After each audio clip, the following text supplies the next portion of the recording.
That messes you up now, doesn't it? No, it doesn't. Oh, yeah. Welcome to Pot of Thunder, the recognized symbol of excellence in rock and roll podcasting, brought to you by Blue Microphones. They look great. They sound even better. And I need a warning. Uh-oh. Slow down, Andy. Don't you hurt yourself. Thank you. Or you go to the glue factory. Slow down, Andy. It's good to be told that once a week. Have you been running a little bit too hot lately? Yeah. You know me. Your ruse getting to the end, or how's that going? My what? Your professional boondoggle you're pulling off. No, that's fine. Just the physical labor of yard work. Too much every day. I'm gonna kill myself. Well, we've been putting the yard back together since I'm a dumb hoe and I couldn't get that guy to do it. Couldn't get anyone. I couldn't hire anybody, so I had to do it myself. You should text them back and say, "Ho's mad." See what Wasn't he says? that a bumper sticker or a license plate or something we saw? Ho's mad. Something stupid. That was great. Yeah. Hauling dirt, mulch, rocks. I'm gonna kill myself.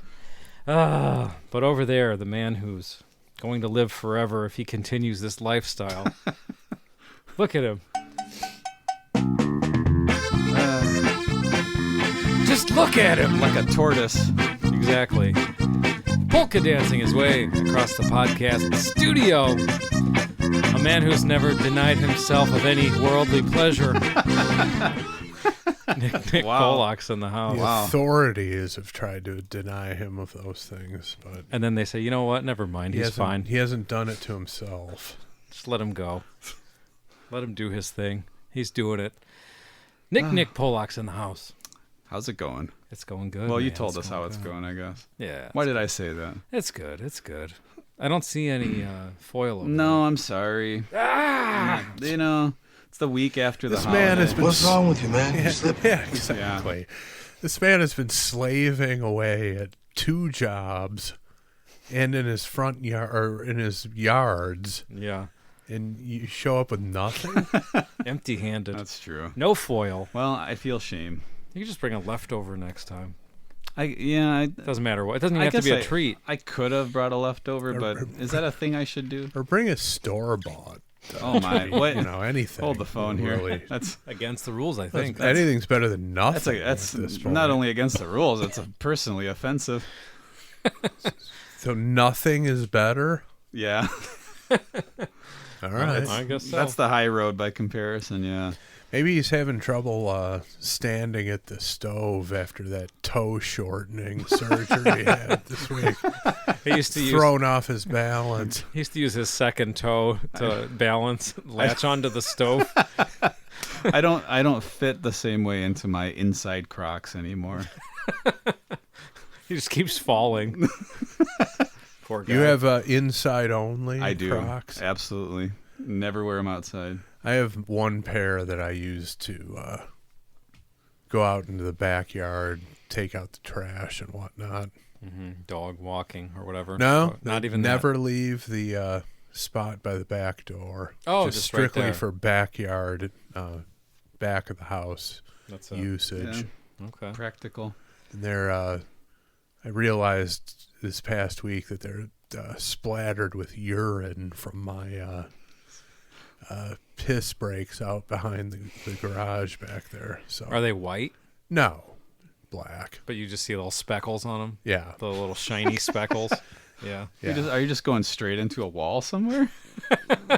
Well, no, just, on all the over ground, It's like- but, Right up against the wall. with all the water splatter. I've been drinking, the stream is very, robust, and it splashes a little bit. Urethra directly touching a brick. Let it rip. It's like an alien trying to pee. No idea how to do this. Did you get the balls added to your Crocs? We've been seeing that picture. People have been sending it to us. I've not, no. The scrotum that you could add to the back of your Crocs. Don't need it. Don't need it.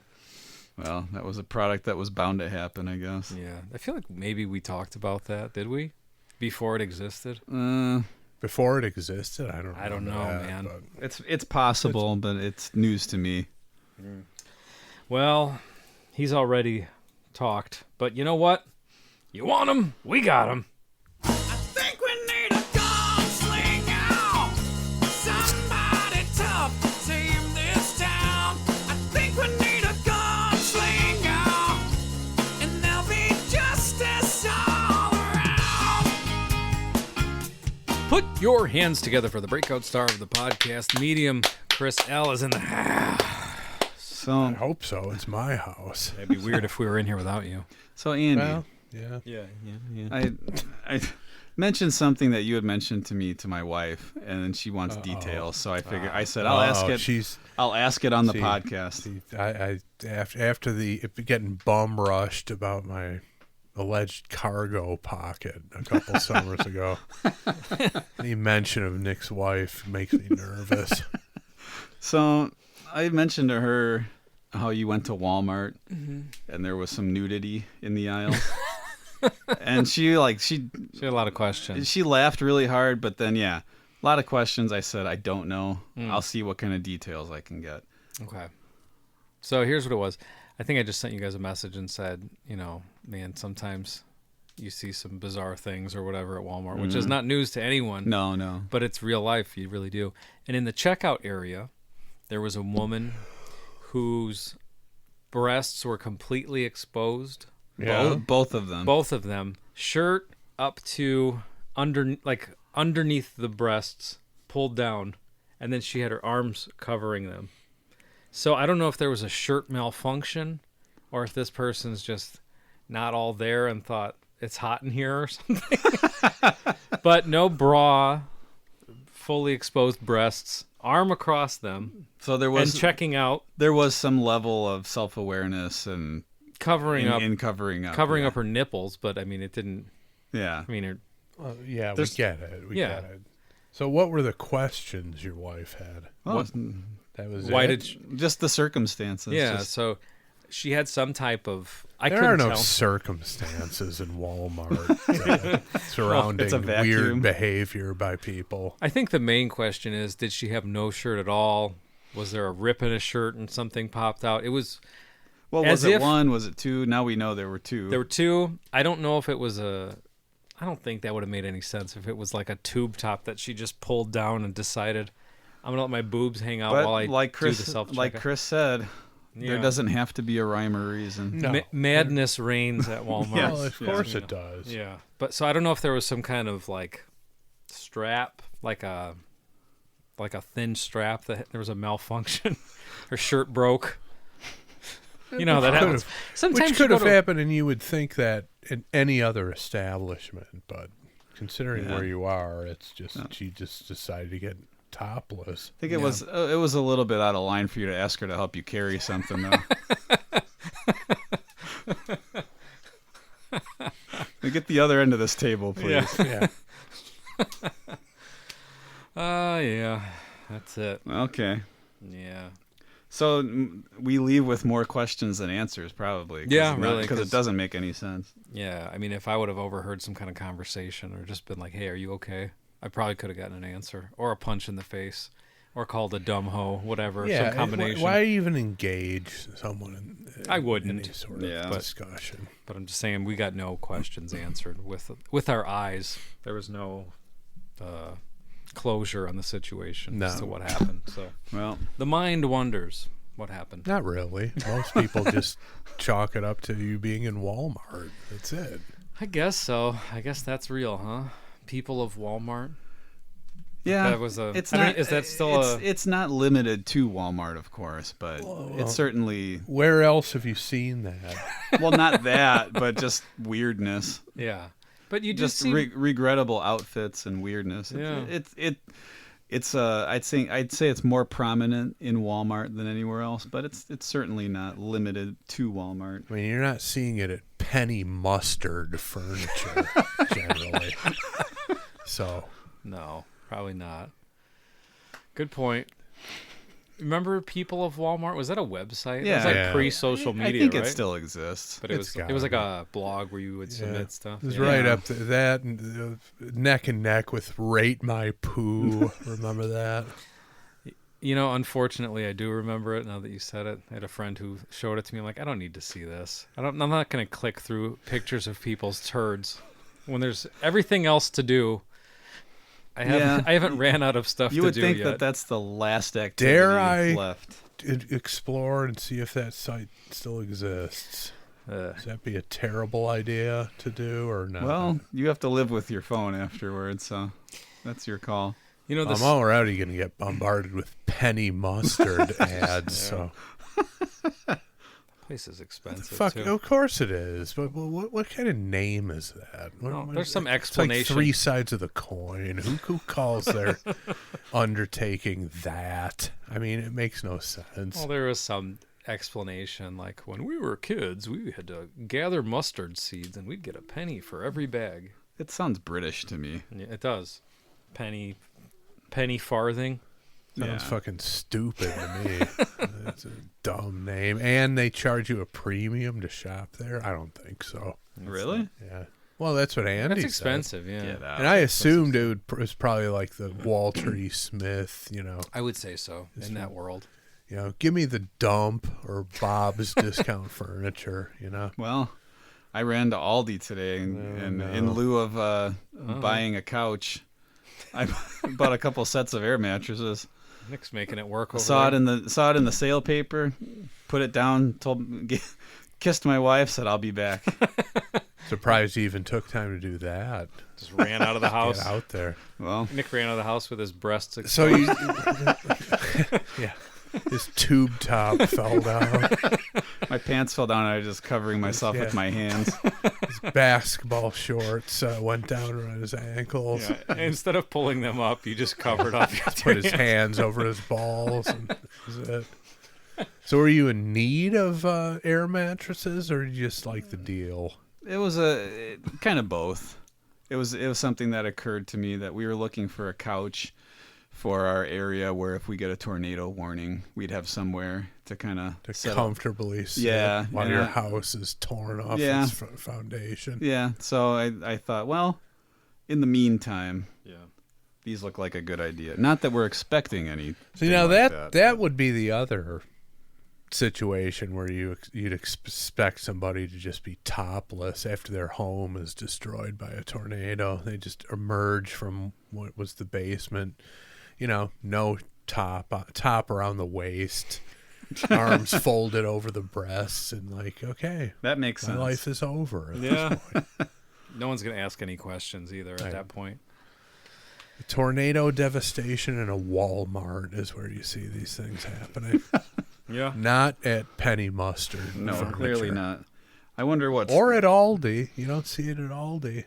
No, Aldi's usually pretty. The clientele there is usually pretty down to earth and well behaved. That's good. Chris, did you have any luck on that website?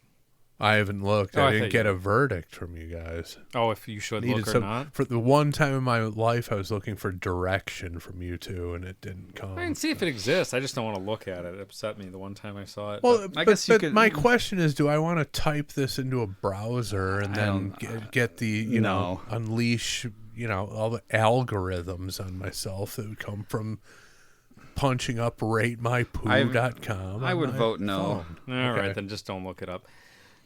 Same guy who showed me that website, I don't know what this was, if this was some kind of pass at me, also showed me the same website, but it was Rate My Boner, and it was a bunch of pictures of men's erections. I'm like, dude, I don't need, if you want them, have at it on your own time, but I'm not going to sit here with you and look at this.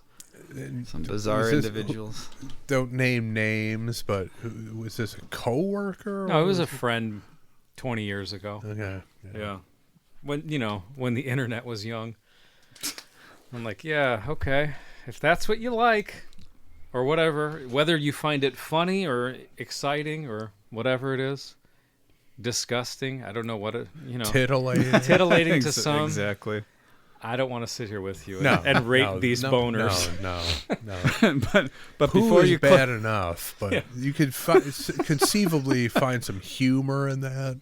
The other thing, if you're that curious, do we need to say it? But before you close the there's browser, nothing wrong with it, but the three of us in this room probably not interested in that. But before you minimize the browser, give that one a 5.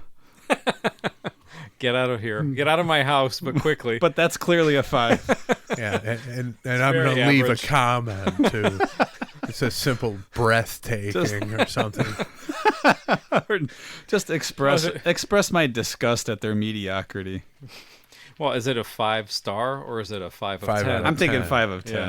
Oh, okay. I thought Unless you it's meant 5. like- Well, I don't know the rating system. Yeah, I don't either. Well, generally you've got the, Amazon's on the 5-star system, so Okay. 10 seems to be the Well, max. if it's good enough for hotels and restaurants. Which again is, do you Turds and boners. do you really need to give these jackasses who review things a choice of 10 rating? 5 is enough for 5 that. is enough, yeah. More than enough. Yeah. All right. Well, more than enough. I think we've hit that point, and it's time to get down to business. And it's Andy's turn, I correct? believe so. No. You love it. I hate it. Okay. I don't like it, the turn. Me no like it, the turn He at doesn't all. like music. We've Have the turn. established that. I don't The want good news is he might dig up some Pope stuff with it. It's true. I guess that is always a possibility. I just think... I don't know. He doesn't like music. He hates our listeners' musical taste. You didn't and have to say anything suggestions. after listeners. Well, okay. Well, there's that too. You could give dear. up your turn if you want. If it's pain, if it hurts you that much. No, I've got I think I'm gonna do one of those things that we sometimes do, where if I don't get anything good on 3, I'm picking something that I Good. have in Well, mind. yeah, that's always been Good an for you. But I option. usually don't do it. But I'm gonna do it because I got an idea. So Well, so you're saying in the recent past you've picked songs that you really didn't want to do. no, but I didn't have an idea in the hopper. So You have one. yeah. So okay. if anything, All right. if nothing beats it, or Okay. nothing, It's got to blow you away. or potential It's gotta for be comedy Basically, or it's something. got to be a 5 at Rate My Poo for you to. Yeah. Basically, Wow. the fecal matter has to look like a bass clef in the toilet bowl in order for you to pick it. That's the one with the 2 dots next Yeah, to it, right? yeah. Which is Big even- curvy that's one and even a couple harder. pebbles. Even harder to do. It is. Yeah. And you got to get it just right. Treble clef's easy. Yeah, that's no problem. That's a good point. Yeah. All right. Well, let's fire up the. Are there any Bozo- other clefs, or are those the only No, two? I'm trying to think of clefs? other musical notation that would work with that. Those are Like the only 2 I know of. I don't know. Well, you have the treble clef, and then you'd have like a flat sign next to Yeah. it to indicate a I don't- key or something. yeah, I don't think 4 sharps.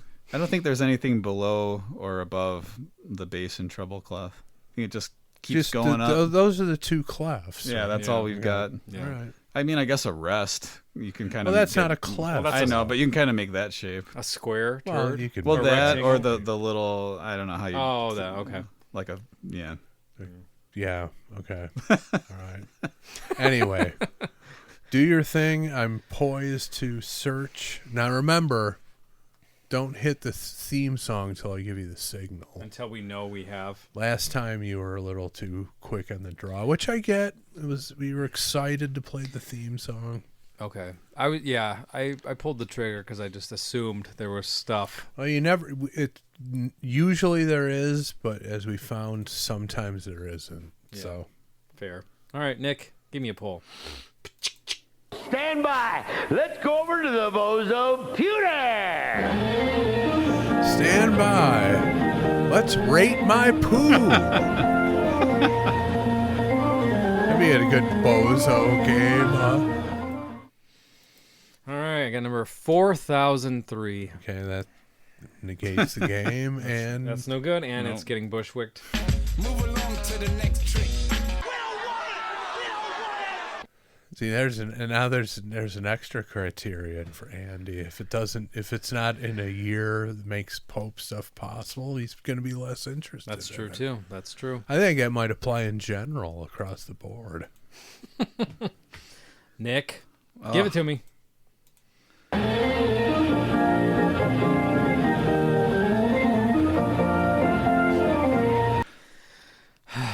44-22. Oh my dear goodness. Come on. Yeah, we're deep in the list here. And There's no chance I'll live that long. No, Well, maybe. I don't know. It's up for debate. All right, no.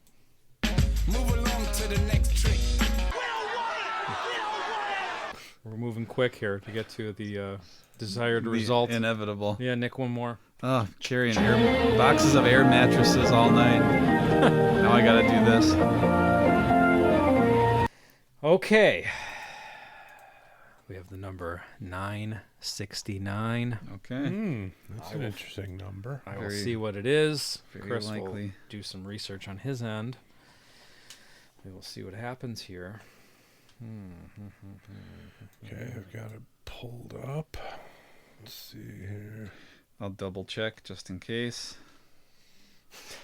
Because they're both doing your research over there, huh? Both Pope stuffing. Let's see. I have some Pope stuff. Well, in that case. Hit it. All right. I was getting to the end. I almost thought there wasn't going to be any, but by Christ, pun intended, there is some Pope stuff. Good news. Are we ready? Guess so. It just said it's time. Clearly time. Did you see it, Nick? Did you pull it up? I do see it. Okay, here we go. Summer of 969. Yeah. Wasn't that that was a song Bryan by Bryan Adams right? song, yeah. He was The talking summer about of 969. Okay. Pope John the 13th. What happened to the music? I don't know. Oh, I have to make Jesus it. I have to make a Christ. loop version. This was the long version just for fun, actually. Yeah, well, this becomes the loop version. All right, I'll have to loop it. All right, go ahead. Okay. Can't talk over the vocals. Just keep it quiet. Come on. Pope John the 13th convenes a synod at Rome. He raises the bishopric of Benevento to archbishopric of Benevento. I can't even pronounce these words. He raises the bishopric of Benevento to archbishopric of Benevento. I guess it's a promotion of sorts. Nick. It's a city. Yeah. Oh, all right. Yeah. Well, the city is made a metropolitan see over 10. I don't even know. This is not Bishoprics? even a proper sentence. What is this? I don't shit? even I'm having a hard time following any of this. This is very There was difficult. a synod in Rome. What's a synod? A synod is a gathering. So like the synod of the Juggalos. They're going to be having a synod. They're going to be having one pretty soon. Actually, they're having another synod. It still happens to this day. Why don't like cardinals and stuff. or Yeah, what? they Why get don't you just together call it a and- gathering? What's with this I name? don't know. A council of a Christian denomination. Okay. Anyway, Okay. Pope the 13th, Pope John the 13th, convened one and raised the bishopric of Benevento to archbishopric of Benevento. Now- So what did he do? Well, so, and I didn't know this. I won't claim to know this offhand, but apparently that's similar to a diocese. So, like, we're in the Gary diocese. Apparently, there was some sort of diocese in So someone got a promotion, and a regional promotion was essentially well, the what city was the promoted. city, I guess. the city was. in Okay. in somehow in stature as a diocese. Yeah, it's interesting. Yeah, Okay. All right. but that happened. Yeah. There it is. That was some Pope stuff. Sure was. I don't know why he bothered with it.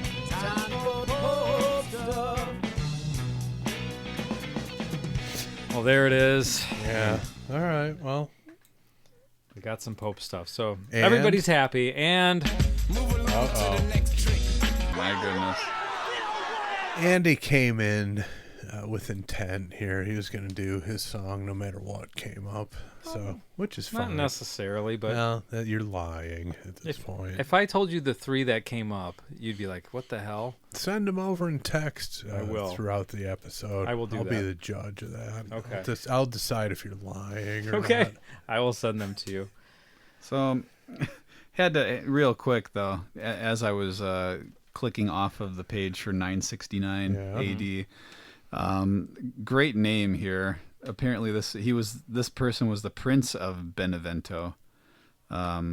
Before that, or actually around that time period, yeah. Pandulf the First, Ironhead. What the hell? All those words were pretty cool. Yeah, Pretty much everything you said there. Pandulf Ironhead. I mean, Prince of Benevento. yeah. I mean, that's like pretty much. You can write a whole metal album, a whole new wave of British heavy metal album Is there based a off picture of him? of it. No, there's no. There is a It's on picture of a ratemypandolf.com. There's just a picture of like a fortress or some sort of. He's a very private person, And kept to himself indoors. Yeah. Imagine being named that. Instead, I I mean, got that's pretty Andrew cool. William. I could have been Pandolf the Ironhead. See, I would think, if if I had that name, I'd want to be painted, photographed as much as Yeah. possible, appear in public. Where is Just be Pandulf? better than people. Yeah. Well, apparently he was a modest guy. Either that or he never kept still and they couldn't paint him. He was ironheading around town. All right. Well, Chris, I sent you one of the 3. Yeah, I don't even know what that Exactly. is. So, okay, Too that's much of fine. that shit. I think you start calling out people. I'm going to. I think we should. We've been neglecting to do that. And I'm trying to read the comments too. I'm like not necessarily basing everything on whether or not I've heard of it or love it. But if I don't know it or have even heard of it, and then there's no comment or the comment is not informative enough to teach me something about something I don't know, not like this is rad or something. You should be persuaded to take a risk, maybe. Yeah, then I don't think I'm taking the risk. Don't. At least No, not I today. don't blame Hey, you. I can tell you from personal experience. Yeah. No, don't take Nick the is- risk. Yeah, Nick's been burned time and time again. All right. Well, I think it's Burned more times than ODB was. all right. I'm gonna pick the song I want to pick tonight. We're playing all the songs I love. Does it happen to be on the list? Did you check it? I checked. It's not. All right. Of course not. Well, there's one by the artist, but not this one. A tub ring or something like that. No, there's reason for it for my All right. for my selection. So Okay. let's turn the microphone over to Chris Jericho.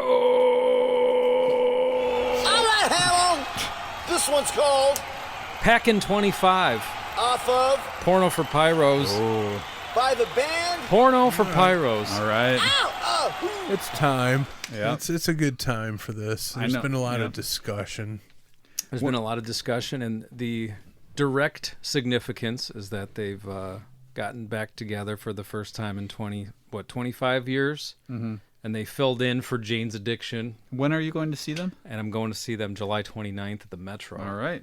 And Where after you're going? and after Lollapalooza show, they're playing Lollapalooza, I think. And you got maybe- tickets. I got huh? tickets. Damn. I forgot which. One day is a Friday, and the other is a Saturday. I forgot if they're playing at the Metro first or at the Metro the day after the Lollapalooza thing. But Cool. you know, Original lineup from the Fully lineup original. from this album. Wow. fully original. So Martin Lenoble on bass. He's back in. He was not at the God, what was it? Not Rocklahoma. It was, I forgot what it was, but they Hey, they had the Jane's Addiction guy, right? Or no, they had th- somebody well, else. They had Mike Watt, who was Oh, okay. in the band after Martin. Did a couple songs on Good God's Urge and then toured after. All right. And then they had Stephen Perkins, of course, who's in both bands, Yes. drummer, but he was sick, so he didn't perform. But now everybody's Yeah. doing okay. And then Dave Navarro was sick, which was Yeah. why he said he has long COVID or something, which is That's why what he says, yes. That's got to be terrible. Since January or December or something. Still so bad that he couldn't do a gig. I'm not doubting it. I'm saying it must be terrible. Yeah, that can't be fun. No. So, yep. Original band, Peter DiStefano on guitar. So it's a 4-piece band, right? 4-piece band. They're all there. This is an interesting song choice, though. If someone had put the album in front of me and said, which song do you think Andy was going to pick for an episode? I don't know that this wouldn't have been probably my first choice, I don't think. It's a great album. I don't know. It's hard to pick one, but there's some wah playing on this song. On all of them. Yeah, and I was just big wah. I was just texting with Chris last week about Porno for Pyros Yes, and their the inkling that the guitar player has toward using the wah pedal, the penchant. Yeah. Well, it's all over this one, Yeah. for sure. Oh, good. So what is this? 93. This came out. Yeah, I remember we had this. Our older brother had bought this album. Mm-hmm. Took me by surprise because I remember the song "Pets" came out, and I'm like, it's fine. You Yeah. know, like, I mean, I could kind of appreciate it more now, but at the time, on its own, you were yeah, like, whatever. when it came out, it was like, all right, I get it. It's a weird song, whatever. And then I heard the rest of the album, and I'm like, okay, this is actually like one of those albums where every song is good. is pretty good. Good to great. Yeah. I think the song I like the least, the first 10, there's 11 songs. The first 10 I think are back to back to back to back great. Last song, Orgasm, not really my thing, but I maybe the I never song or the thing itself, not really, not a fan. not a fan. Perry Farrell can have it. Yeah, he can keep it. Yeah. The only song on our list was Pets, which is cool, but I Yeah. didn't want to do Pets. No, and that would be the hit. Yeah. You know, lyrically an interesting song, but musically probably one of the least, right? One of the least exciting songs on the album musically. Yeah, I would say so. Yeah. Not that it's Good melody. Yeah, not but- not that there's anything wrong with it, but just there's so much better stuff in my opinion on the album. Mm-hmm. What Not- would you have picked, Nick? What would I have picked? Black Girlfriend, maybe. I was hoping that would come up That's naturally at some point, but that's it an never interesting- did. I think we brought it up before. I mean, like the whole song, like would have come up on the random on the list, Yeah. and we would have done an episode. But Let's see. I'm gonna bring up the song or the track listing here. yeah, Ooh, let's see. Cursed Female was always a good one. I think that's the one I sent to Chris as an example of harmonica the opening. yeah, Mm-hmm. and just kind of like a lurking quality to the music. Mm-hmm. But And if you remember the Lollapalooza performance, that'll make a boy a man watching that. 11-year-old Andy. I've had this conversation with our friend Aaron Green. He had the same experience watching it. yeah, Rewound it a lot.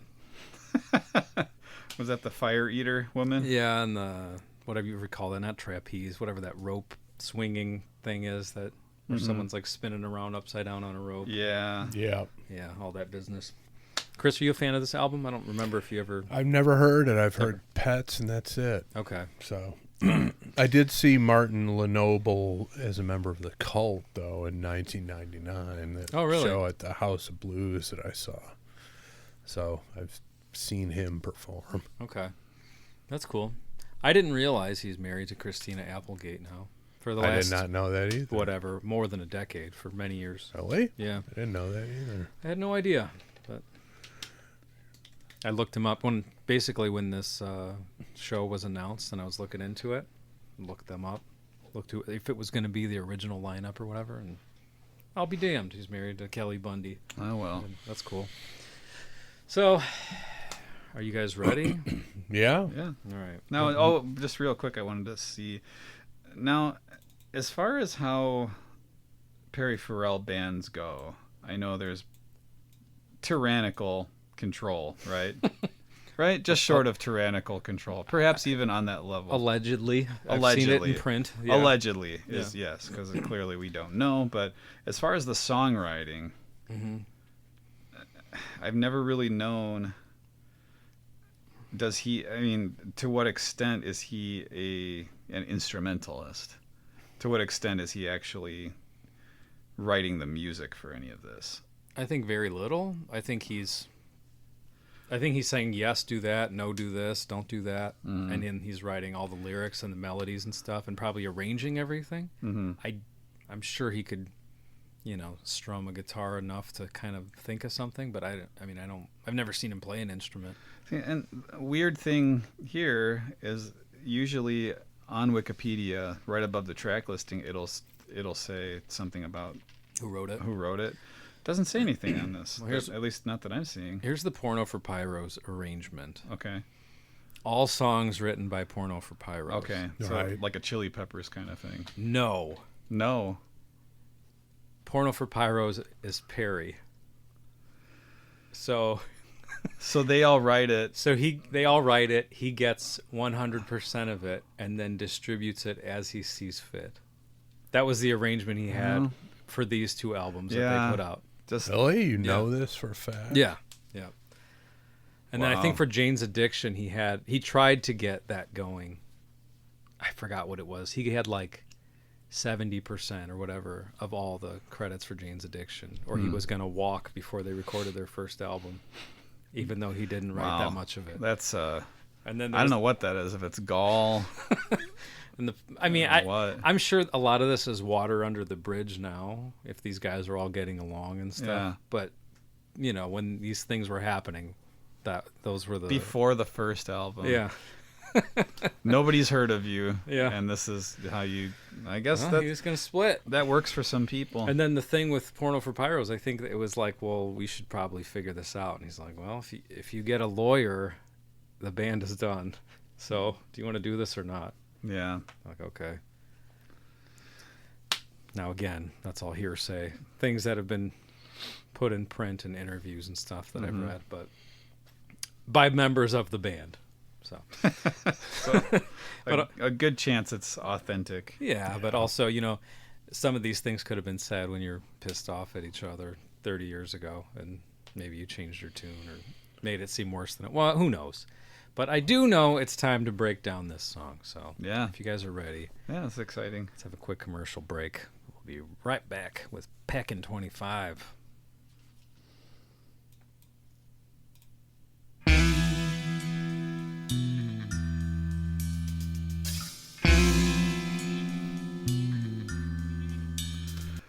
Suspense, I would say. A very suspenseful quality to the music. Yeah. And I've heard Building. and I haven't listened to this in so long, but I'm gonna probably remember every moment of it. You 'Cause, will. Yeah, we did. We watched that Woodstock performance a lot. We listened to the album a lot. Yeah, you'll remember everything about it shortly.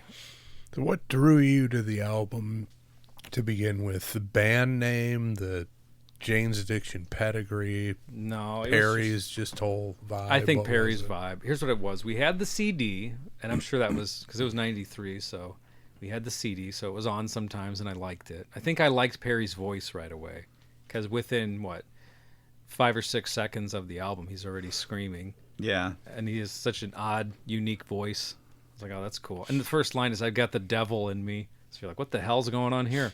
Mm-hmm. So it was probably that, and then the Woodstock performance. and then I think a couple years later we were in one of those. Was it Columbia House or whatever? You get some CDs for a penny, or something like that. And That was one the of deal. One of them was Ritual. Was it Ritual Delo? Or Habitual, however yeah. you pronounce. Yeah, I always get it mixed up. But yeah, and that's a great album. Oh, sure it is. Yeah. Yeah, fantastic album. As So, is Nothing Shocking. Yeah. So I've heard them all 3 that we're talking about. I think this is the best. I think it's better than any of the Jane's Addiction stuff. Not that it has to be a contest. I like it better. I would put this over Nothing Shocking. Maybe not. Maybe Ritual. not for sure Ritual, but be interesting to put them head to head. Yeah. All right.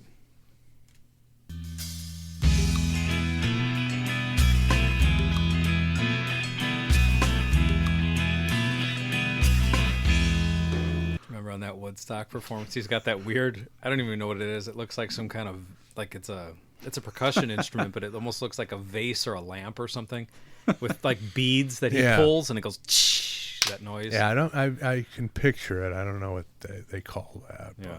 But I remember watching that, being like, "What the hell is that?" You know, That was Woodstock '94. 94. Yeah. Yeah.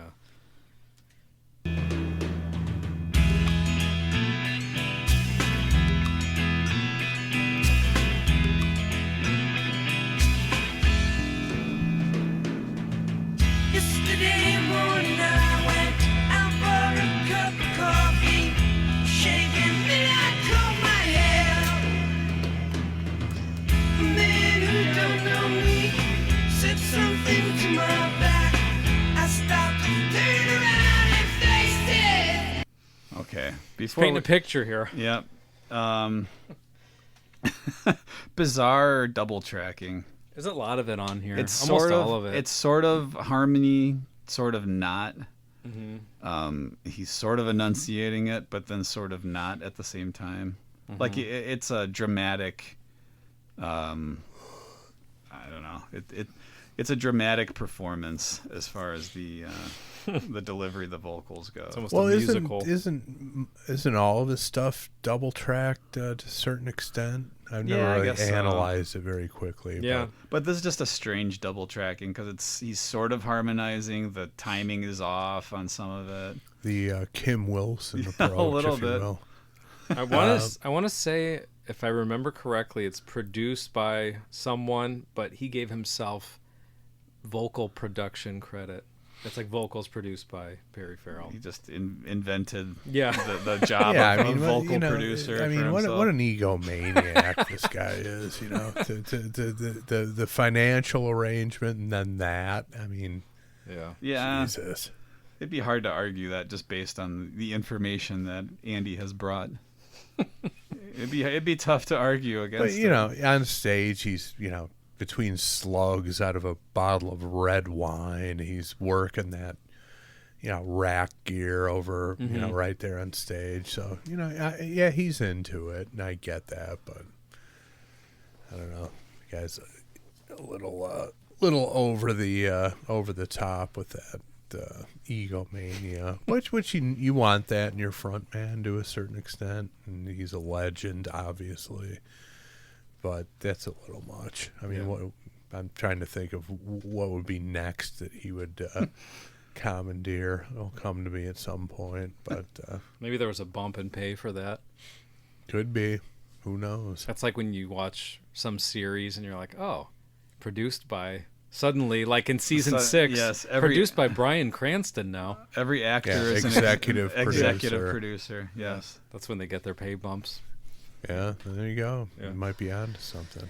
So, just so we are all on the same page of what's happening here. Long story short, he woke up, he went out for coffee, and some man who doesn't know him said something to his back, right? He didn't care for this comment that the guy made.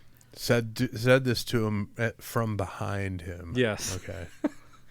The man who don't know me said something to my back. I stopped, turned around, and faced it. Yep. Right, but so here's my question to that: if he's not looking at the guy, how does he know he doesn't know him just by the voice? I mean, I guess. I Maybe guess he's in a strange land. I don't know. I don't know. he found. Apparently he found out. If he's retelling the story, he knows now that this guy didn't know him. I guess that's what it is. This is a bit of a retelling. Yeah. There you go. all right, that makes sense.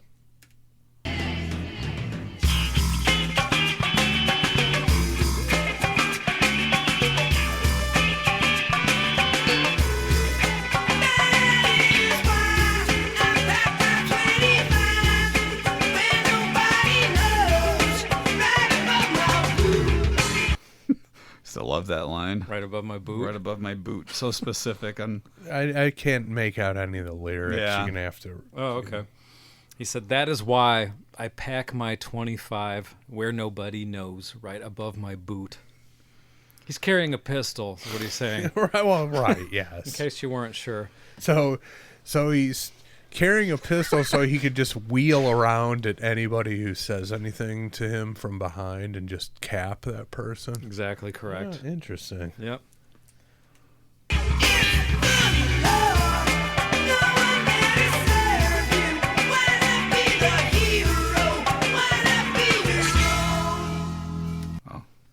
I know it goes back into the verse, right? I just remembered what it does the second time, and I got excited. I'll wait for it. Okay.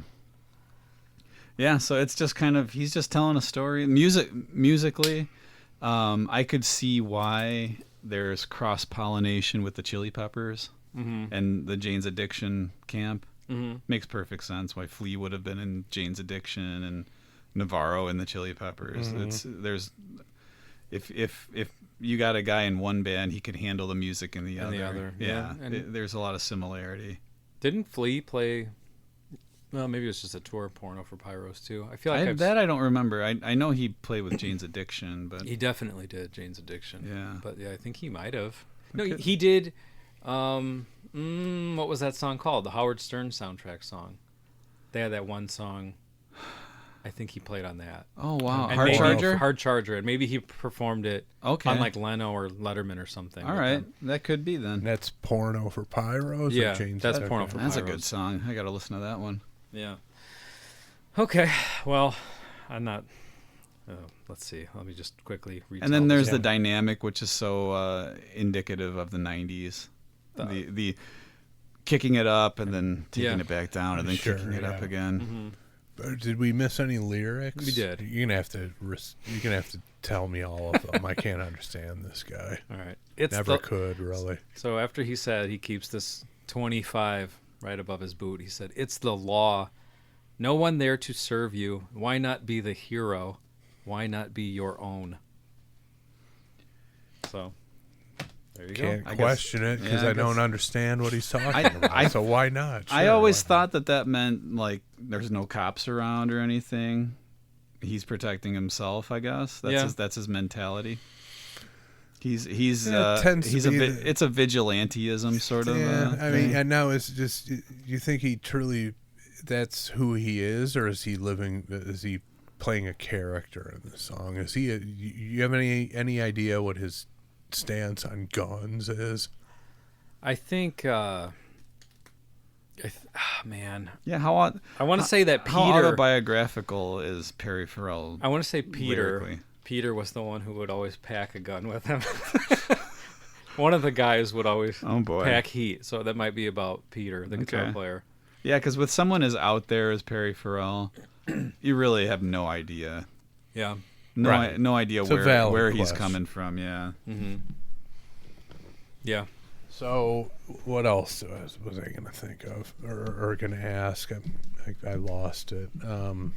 Okay. So he's got what, an ankle holster of some type? Yes. It's just possibly slipped into his sock garter, maybe. That's what. Which is an underrated men's accessory that you don't see very often, but this is part of all what you just said is one of the main reasons it always fascinated me. Like, he's not just eating breakfast at his breakfast table. Like, he's ventured out for coffee with a boot. He's wearing boots to go get coffee he's and a a rock gun. star. And a gun, though. Like, he's ready for whatever. He's a rock star. Yeah. So it's a 25 caliber pistol. I pulled up a picture of it. So it's just a little, short little pea shooter. Yeah. You know, you can still drop somebody with it, obviously, but it's got a magazine that you flip into the handle, the grip, if you will. So I wonder what this guy said to him. Do we ever get that information? No. I don't think so. I don't think so. He leaves it up to the listener to determine what that might have been. Probably dropped Andy's favorite F word at him, something like that. Who knows? That could have been happened over the anything, years. you know. Yeah. What are you wearing boots for, faggot? Something like that. It could have honestly just been someone walking the streets who had maybe a little bit of a mental issue and just was muttering something. But is that how we deal with people mentally ill? Just wheel around and cap them in the forehead with a 25? Hopefully not, but in the confines of this song, it's not out of the realm of possibility. And I'm going to say this. A friend of mine called me out for saying too much. He thinks I've overdone it, but given what's happening and his reaction to various comments that come out at him is to wheel around and pull out your 25 and shoot somebody. On this trip to get coffee, try decaf. You might want to consider that. He might not even made it to the place yet. No, he's not. I don't get the impression he's there. Yeah, I don't think he's on the way. That's what I'm saying. It's like, so your MO is to wheel around and shoot somebody who just barks out something at you. I guess it's just. I want to lay back on the stimulants. It's a little over caffeinated, I think. I guess it's social commentary. Yeah. You know, I mean, who knows what perspective he's coming from, but it's. I would guess it's Randy Newman-esque, where it's just some sort of character, unsavory character, and he's just fully singing from that point of view. Yeah. Okay. No And that would make apologies for it. You know. That could be. But think about it in this respect, which should blow all of our minds. This song is almost 30 years old. Mm-hmm. So 30 years ago, more than 30 years ago, you had the Rodney King thing. You had all that strife going on. Mm-hmm. Short fuses and, disproportionate responses to things were already happening. And of course they've happened throughout history, but, as the media, the internet, social media have come into vogue, we're bombarded by this mayhem that occurs, on a daily basis in regular society. And, this is an example. He's got a little heater tucked in above his boot, and I'm trying to picture him wheeling around while bending over to get the gun out and popping one into Probably just somebody. like lifts his leg while like a karate move almost. Could be. Or like was it Taxi Driver, some sort of mechanism which like dispenses it. Yeah, on a rail slider or whatever. Perhaps. Yeah. I don't know if you knew this or if it's common knowledge or whatever. If it is, I apologize. But the L.A. riots, I think that's the genesis for the band name. Yes. Is it? It is. He was watching it on TV. That makes sense. Burning buildings and stuff. Yeah. Oh, there you go. So that does play into it. Yeah, and that then, time period and everything and then that's going on. The first line of Black Girlfriend addresses the riots. As well it should. Yeah. He asked her to braid his hair. We have to do that episode. Let's continue. Well, next week is my choice.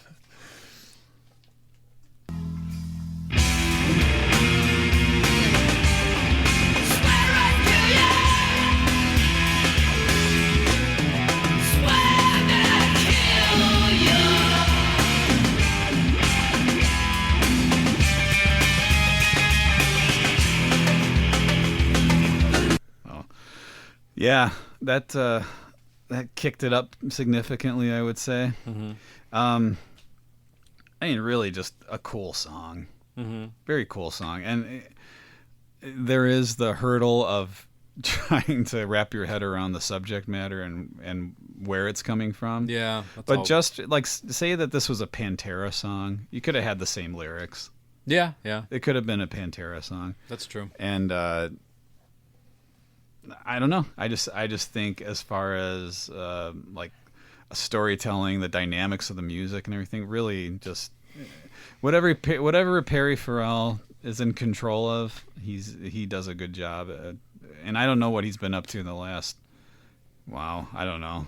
Didn't Jane's, or was it Jane's Addiction, did like an album that was a sort of a different style altogether in not that recent years, but sometime in the early 2000s. Strays? Was that what it was?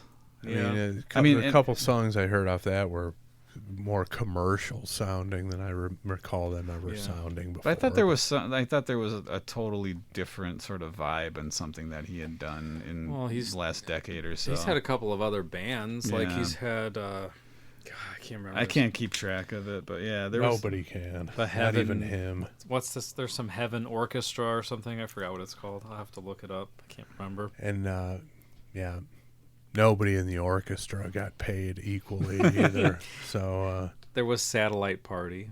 Maybe that's what you were thinking. Maybe. And then, the other one. Or it's not the funk rock, sort of genre that you're used to. Mm-hmm. But I mean, I guess that's the guy is he's an artist of sorts for sure. yeah, definitely Performance artist. Yes, falls into that category. Mm-hmm. Yeah, you said 4 solo albums out. Kind Heaven Orchestra. That's it. Kind Heaven Orchestra is the most. Box set, the glitz, the glamour. I mean, this guy is just one of a kind, just to say the least. And yeah, PSI Com. I don't know what the fuck that is. That was his band before Jane's Addiction, which was almost like Oh, that really? 80s goth sound, Oh wow. like Bauhaus sort of. Yeah, okay. Yeah. Yep. Ready to continue? Sure. Let's do it.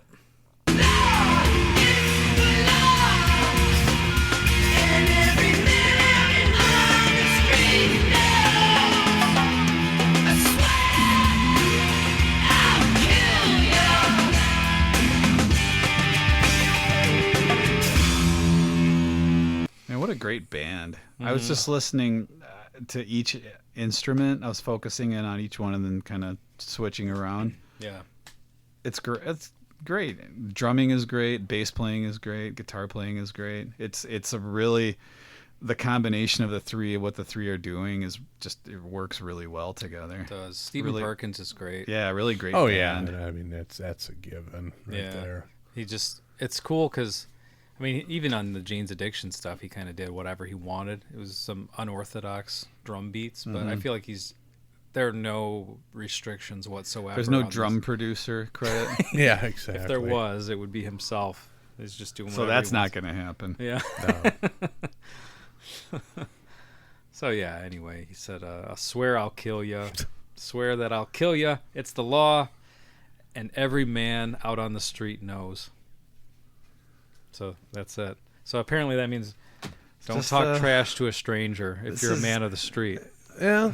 I mean, I think that is what people who would prefer that everyone is carrying a gun. That would be the dynamic. The thinking behind that is if everyone has a gun, nobody will commit any crimes or intrude on anybody because they'll know that everybody is We're on equal armed. footing or whatever. Maybe that's what he's trying to get at with this song. It seems like it could be, as far as the subject matter, similar to a body count song. Talk, Yeah, talk shit, get shot. shot. Yeah, Yeah, I guess that's that's just ultimate- another way of rewriting this. Yeah, That's a good point. Yeah, I mean, there's really no way to find that out until you put it into practice, which will probably never happen. But I think Hopefully that's the thinking here, the Yep. law of the street, if you will. Jungle justice. Jungle justice is another way to put it. Sure. All right.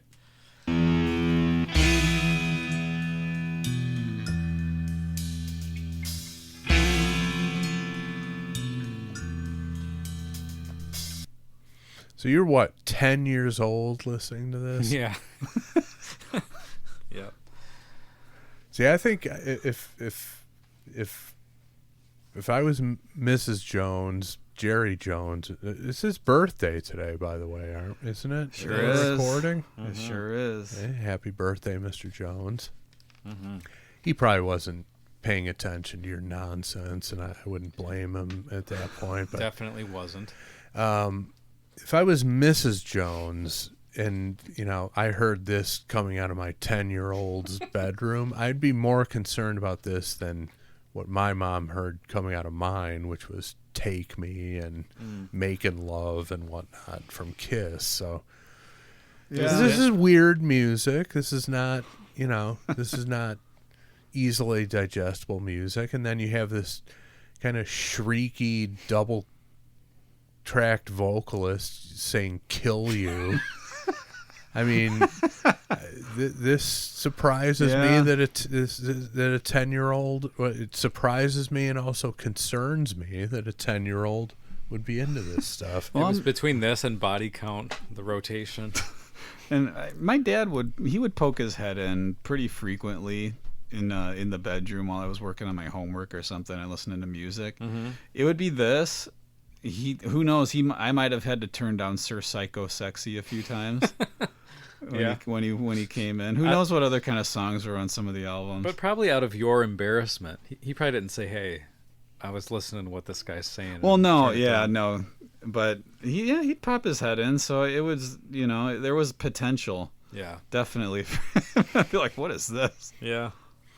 Yeah. I mean, that would,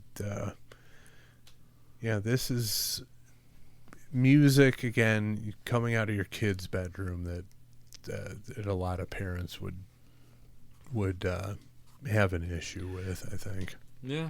I'm glad they didn't. I'm glad my parents didn't. I don't want to say didn't care. That's the wrong word, but they never expressed concern over music or whatever. What we were watching. Well, Nick has a different story. A lot, but probably does. But I mean, I think generally speaking, it worked out okay. Nick, what? Nick has some thoughts over there. Well, I have some thoughts, but I mean, it wasn't like go do what you want or anything. But I mean, I remember it wasn't go do anything, but it was like no. But you're in the house listening to music. That's fine. But it wasn't like you can blast. We knew there were parameters. It wasn't like we were putting on NWA tapes and playing it real loud for everybody to hear or anything like that. If you mind your business, play it in your own room. There were parameters. But maybe we just understood that. I don't think we ever got in trouble for doing anything. I guess so, yeah. Yeah, we just knew, like, okay, dirty nursery rhymes by Two Live Crew is not something that we want to play real loud when they're home. Maybe that's quietly when no one's around. Is that the one where they're talking about I can do the boogaloo at the end? I think that's the same one. That little skit or whatever that was. God. And again, the fact that you guys are that familiar with Two Live Crew, again, just shows you the slippery slope of being allowed to consume whatever you want. Starting Up a Posse by Anthrax from Attack of the Killer Bees. Just one swear word. Embarrassing, yeah. Embarrassing song. Yeah, but that's the thing where same thing. Okay, these guys are saying a bunch of bad words, so maybe we don't play this one loud. Right. You don't leave this unattended playing loudly. Probably go not, upstairs and take a dump while it's playing. But in general, if one was to hear this song emanating from their 10-year-old's bedroom, it might, I'd be concerned. Be like, what's going on here? Yeah, I'd say don't listen to that. Because I will say that's the one lyric that I could actually make out was when he said "kill you" twice, and Well, it was that, or go walk upstairs and watch a Death Wish movie with our dad. So, I get it. But I'm just saying that this is not like you're listening to the Monkees or something like that. This is different than that. I heard that. You know how Dark Side of the Moon lines up with Wizard of Oz? Yes. Death Wish 3 and this album actually go together. You start them both at the same time. Yeah, I could see that. This lines up with the ice cream scene. The guy snatches the camera. Yeah. What? Yeah. It's my car. No, that's a different one. That's what, 2? Just going out for ice cream. Yeah. It's the one that's that's subtitled "The Crackdown," which I love. Like he wasn't cracking down before. This time it's the crackdown. All right, let's keep going.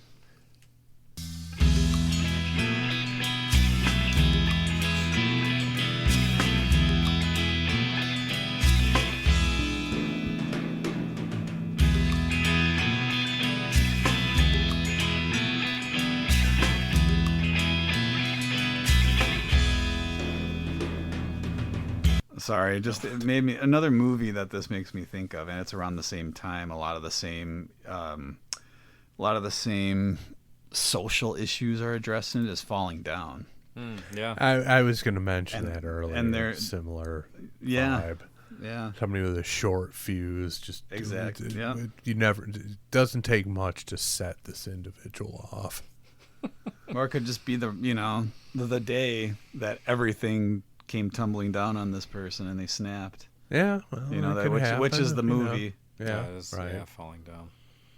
Which I still haven't seen, but I'm shocked. Yeah, shocked, frankly. I don't know. I mean, as much as I like to see Michael Douglas get fucked with on screen, that one I just never wasn't one that I was like, yeah, I'm gonna go watch this. If you just want just over the top stereotypes and the whole thing, everything, it's at every turn.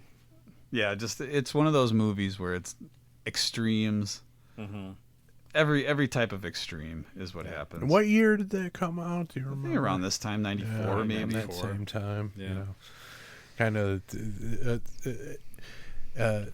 Well, in addition to the movies we talk about all the time of this similar era, Any Given Sunday and Devil's Advocate, another one I would file into that category is Con Air. Oh yeah, just relentless, over the top, just the dialogue, the what's happening, yeah, the action. The whole thing is just unrelenting. Just how outrageous can we get?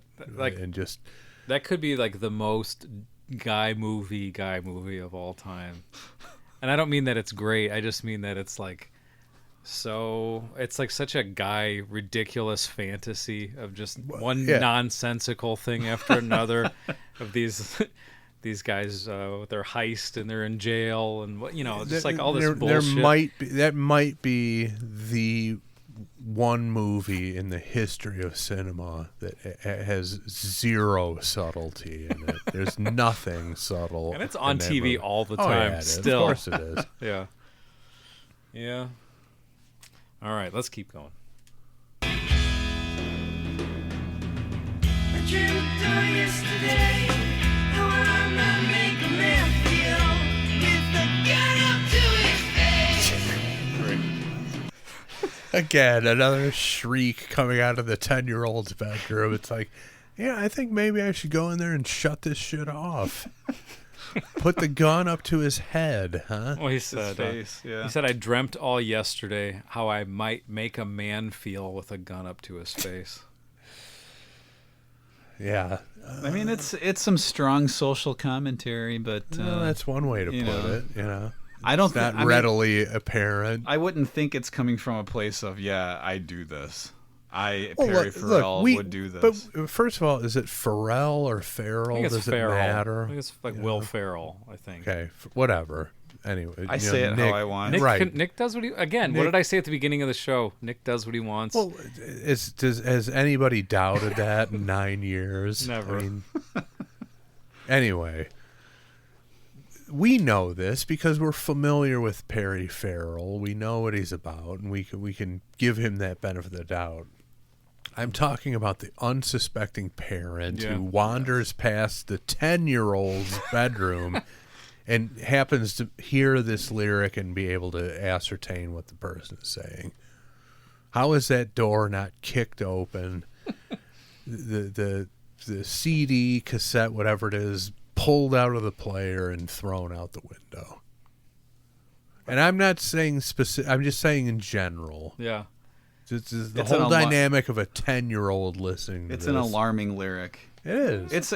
I again will draw comparisons to Pantera. Yeah. Well, but Pantera is like lyrically.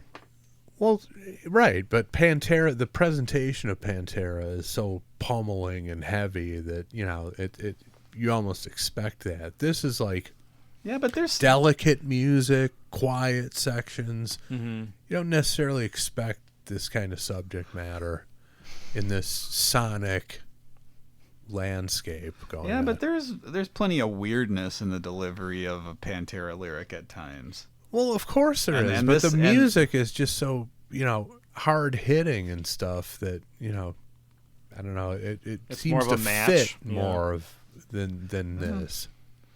Yeah, but this is off kilter, kind of unsettling. Mm-hmm. So It could work either way. And also, it does work. We're agreeing on that. But what I'm saying is the unsuspecting parent, would be more surprised. They hear Pantera coming out of a room. They're going to object as much to what it sounds like versus the lyrical content. This is deceptively delicate, that's accessible, and then you hear a gun to the face and all this stuff. I mean, seriously, what if he walked past your daughter's room and heard this? Wouldn't you just take a second and be like, what's going on in there? Well, Andy's daughters listen to Black Flag, so again, it's a bad example because it's Andy and it's you. It's the the JBBS dynamic in full effect. I'd say, hey, this kid kicks ass like I did. Right. All right, let's but go I'm get just ice saying, cream. in general, it's I don't know. That's something that I'm fixated on because of how old you are when you were delving into this album, and I'm assuming consuming it regularly. Another thing that just came into my head when you said that, one of our friends, it was in my grade, but he was friends with Nick too, and we had a band together later. We went to the mall with his dad, and this kid Josh bought this CD. I remember being there because we had it first. Our brother Jay had it, and he heard it at our house and liked it, so he went and bought it. And we were at the mall with his dad, and his dad, his dad was wandering somewhere else. And when we met up an hour later, he's like, "What'd you get?" He's like, "Oh, Porno for Pyros." His dad's like, "Oh, cool, awesome." So there you go. There was no objection from anyone I knew. So his dad must have read about it or something, and Rolling Stone, he didn't know it, but he's like, "Oh, yeah, my kid likes cool stuff," and that was it. Yeah, all right. There you go. Show respect to me. I don't care what you're thinking. I'll wipe that thought away. All right, challenge for the week. Who is going to say that part of the verse to someone they work with? What was it? I missed it. Here we go. Oh, boy. Listener, record yourself saying this to a coworker. Show respect to me. I don't care what you're thinking. I'll wipe that thought away. So I could see that could happen tomorrow at Nick's workplace. it could. Sounds like. And the good thing, it's not a direct threat. It's not as fire-worthy as any of the other things that were said earlier. But just show respect to me, and I'll wipe that thought away. Well, and that's the thing. I think we're starting to realize that he's, sort of playing a character here, because that's the thing that's the impression I get from a lot of gun nuts is, and I guess I shouldn't put it that way, but just people who feel the need to constantly have and I laugh at it because it's just so foreign to me. Just they can't leave the house without a gun on their person. Mm-hmm. It's like, who's provoking things at this I don't point? know. It's like, what do you expect? What do you? Yes, there's mayhem out there, but does it set in the second you step out your door, and everywhere you go, there's danger and mayhem? I mean, It is sort of almost like a fantasy. And I know it's just people like- say it's just in case, but it is I feel like some of the guys I know have their fingers crossed that something happens where they get to use it. right? Mm-hmm. And Which is and weird. that's the other thing. It's gonna be it's not this. We need more good guys out there with guns. It's like that. Don't even get me rolling on that. but it is about it's not about protecting society. It's about if somebody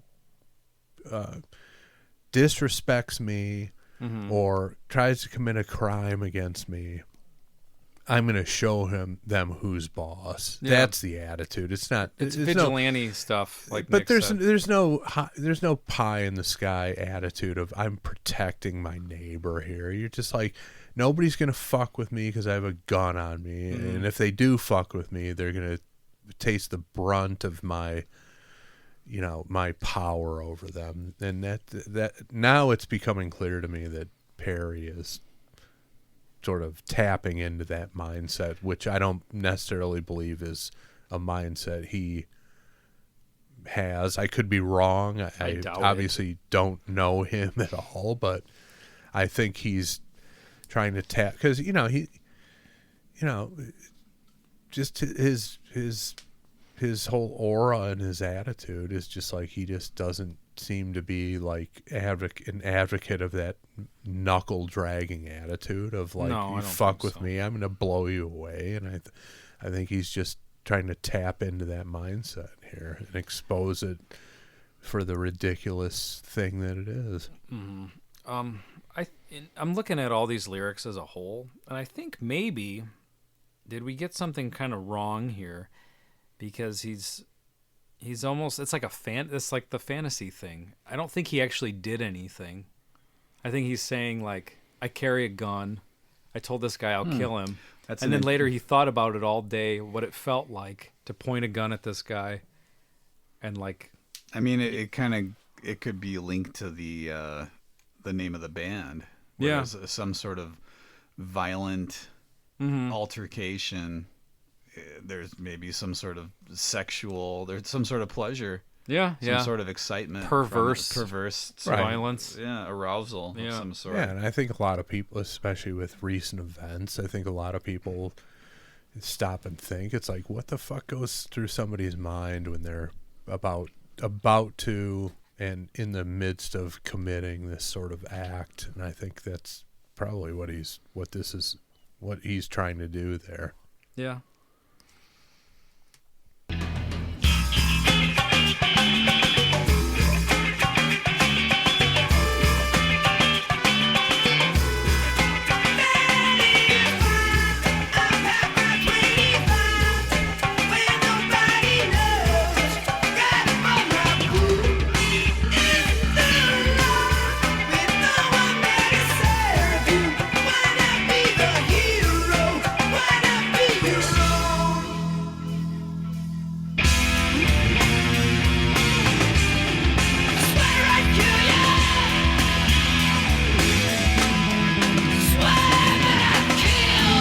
Yeah, some phenomenal part is- bass playing there. That part is rad. Yeah. Rad. It is. It's Yeah, good no question about it. Good ensemble playing. I think when you've got a drummer who's as interesting as Perkins, I think he elevates everybody around, because you can't have a guy playing that kind of stuff and have a couple stiffs in the band. It's just not going to work. no, I would not. And it reinforces the notion that we all know and we hate to admit, but the drummer is everything. If your drummer is good, you got a shot. If your drummer's great, you got a shot at being great. If your drummer sucks, you will suck. You will always suck. Yeah. And there's no getting around it. And even if you're not that good, if your drummer's great, He'll elevate, you. because you either got to rise to that level or you're going to get kicked out of the band, and they're going to bring somebody else in who can rise to that level. and if you've got some good guys in your band and a shit drummer, No, Doesn't matter. It doesn't. Yeah, it doesn't matter. I lived it. Well, I think most of us have. I think in general, as a musician, it behooves you to try and play with guys who are better than you. But if you're in with a great drummer like Stephen Perkins, you're not remaining in the band unless you bring something somewhat similarly interesting to the table.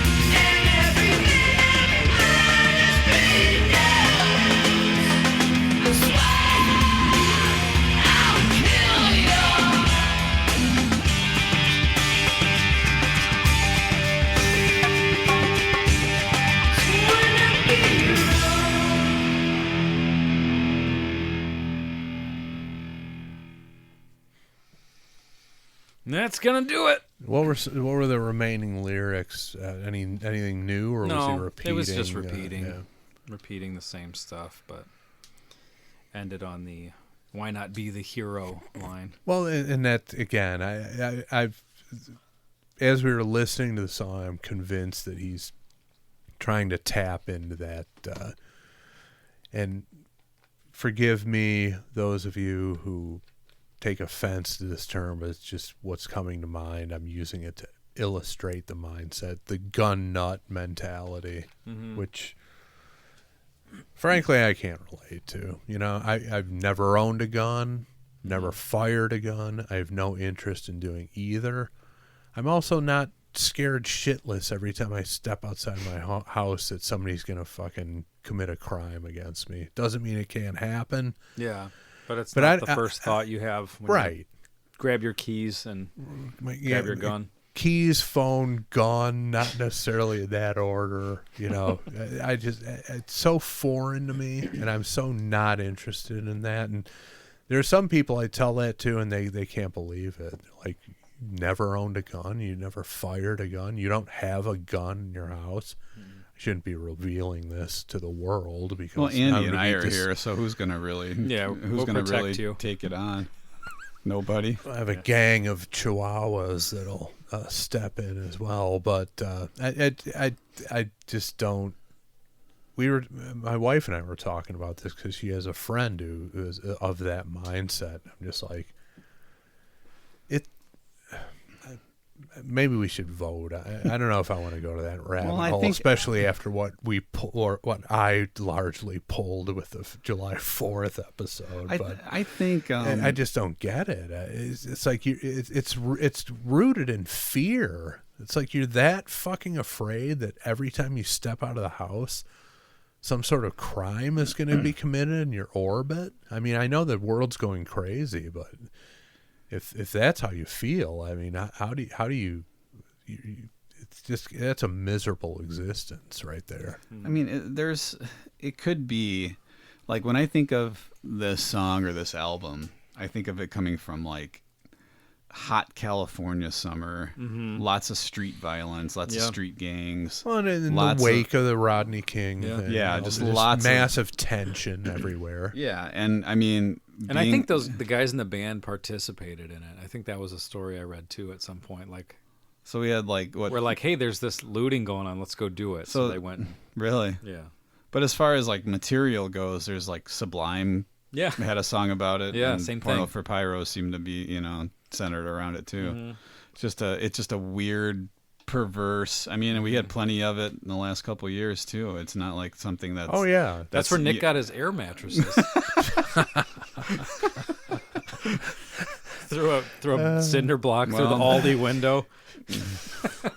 Well, just trying to think of the exact quote. There's a Carter Country quote. Oh, there's a Carter Country quote for everything. Because it's down in Georgia, and the one cop is he transferred from New York, and the guys from the southern guys are all going on a hunting trip, and the guy from the north is like, it doesn't excite me, to go shoot an animal or something like that. And then the southern guy goes, well, I get that, because I'm sure up north a successful hunting trip results with you having a color TV under each arm. Okay. Jeez. So just basically talking about metropolitan rioting. Sure. Yeah. So there's that dynamic, but I always picture it more of a metropolitan, something with heavy gang activity, something like that. Yeah. I mean, Chicago. Urban chaos, mayhem. Yeah. I mean, look, my answer to it is like, I just don't bother with it. I if I never stepped foot in the city limits of Chicago again, I'd be totally fine with that. You're done with it, huh? Yeah. I mean, I'll go if I feel like it, but anything I could feel like I could do in Chicago, I could do locally here, or go into Michigan and do it. Versus, obviously you're not going to see Porno for Pyros anywhere else but the Metro. Yeah.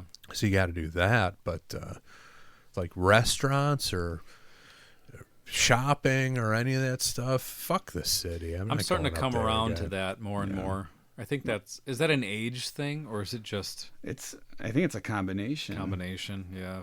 It's it's also a matter of, you get in this mindset of you live so close to this major city that you think that that's the be all end all. Mm-hmm. But then when you discover alternative things that are just as good that aren't in the city, you're like, why the fuck would I pay a premium for this in the city, risk getting shot, have nowhere to park, and pay through the nose for parking, and feel like in order to have a good time, I gotta have a gun in my sock garter as I go up into the city. It's like, I don't want to bother with any of that shit. There's other alternatives out there, and you don't have to deal with it. So yeah. I mean, I'd be fine to never step foot in the city of Chicago again. I'm at the point where if someone wants something that you can get in the city, I'll make it. Where's a mock recipe? Oh, for food. I thought you just meant anything. Oh, not just anything. Yeah. Furniture. Bring it over here. A museum experience. Whatever it is. Yeah. Professional baseball. Give me a couple hours in the backyard. Buy an aquarium, put a manatee in there, and you're suddenly at the Shed Aquarium. Yeah. Anyway, let's vote. Go into the music. I will vote first, and of course I'm giving it a Sweet Surrender. It's Sweet Surrender. Hell yes. I don't know if I would say this is my number one favorite. Maybe it is on this album. Yeah. It might be, but it's definitely top 3 that rotate probably. I don't know. I like the music a lot, of course. That's what draws me to it.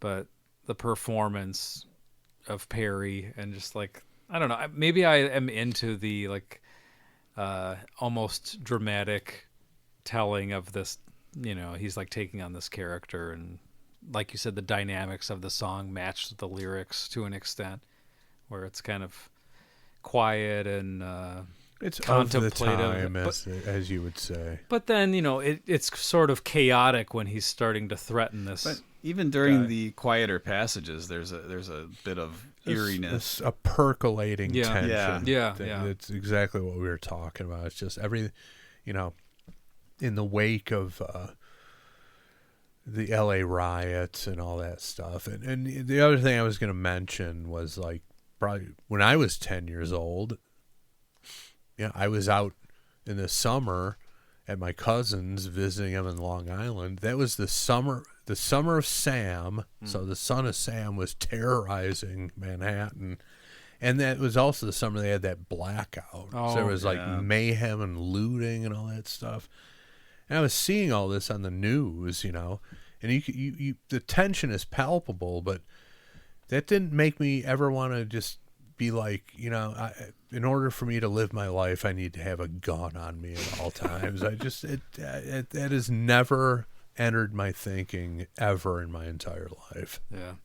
And if that makes me a sucker, if that makes me a pussy, whatever you want to say, guess I'm still sitting here. Yeah.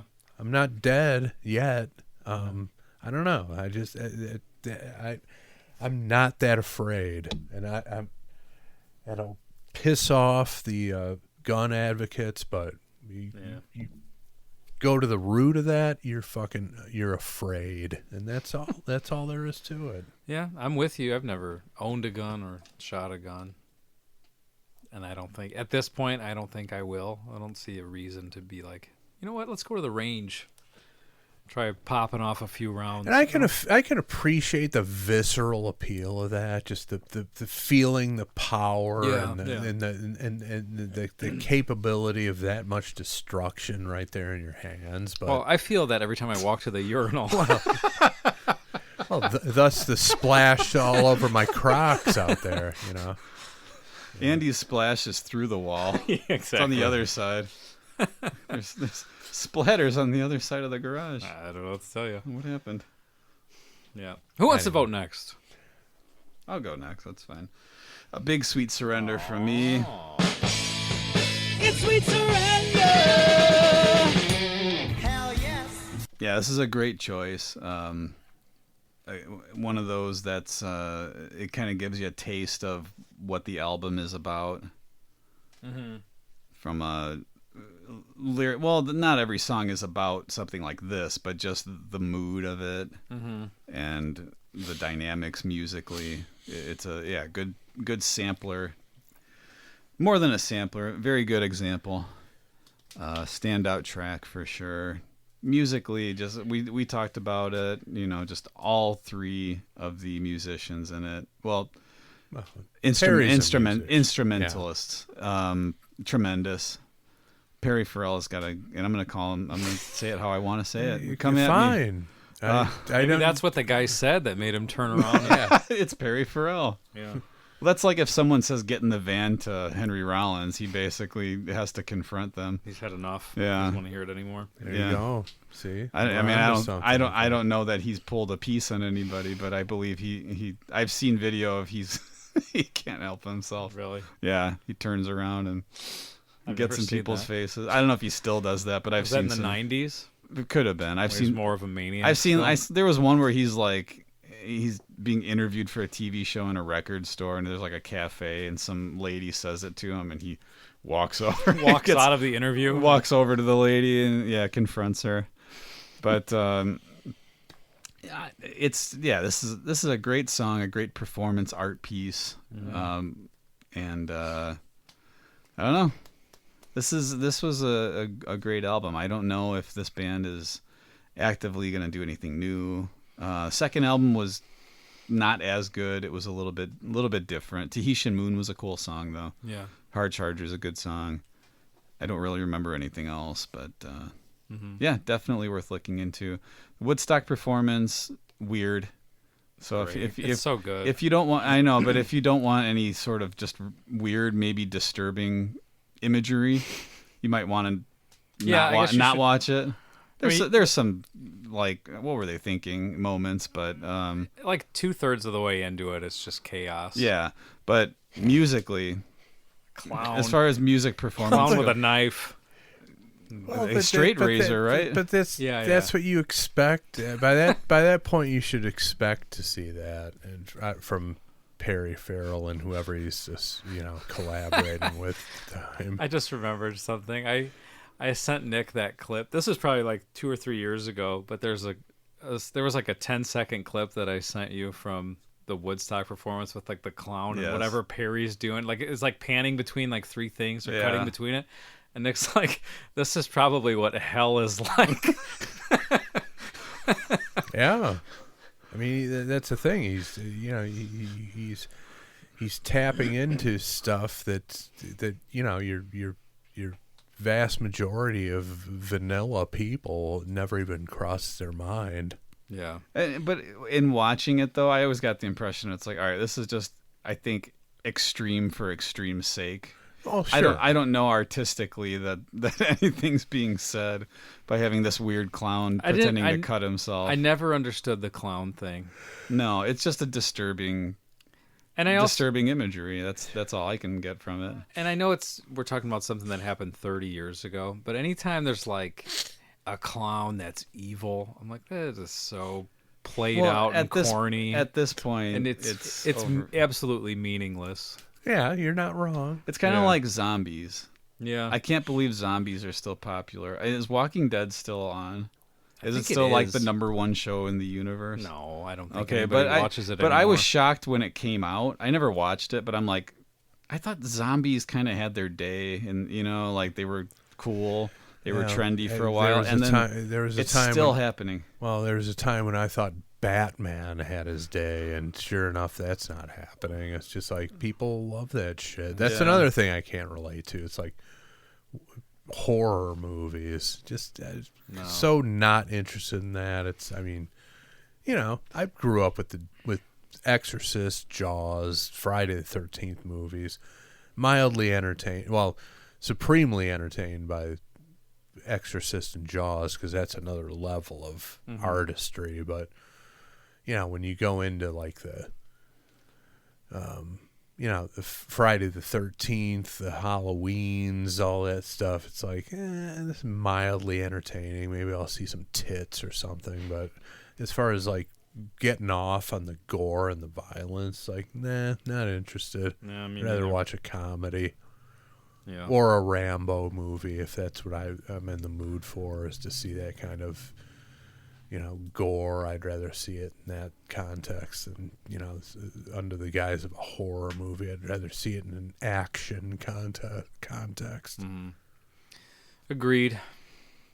Chris didn't vote yet. No.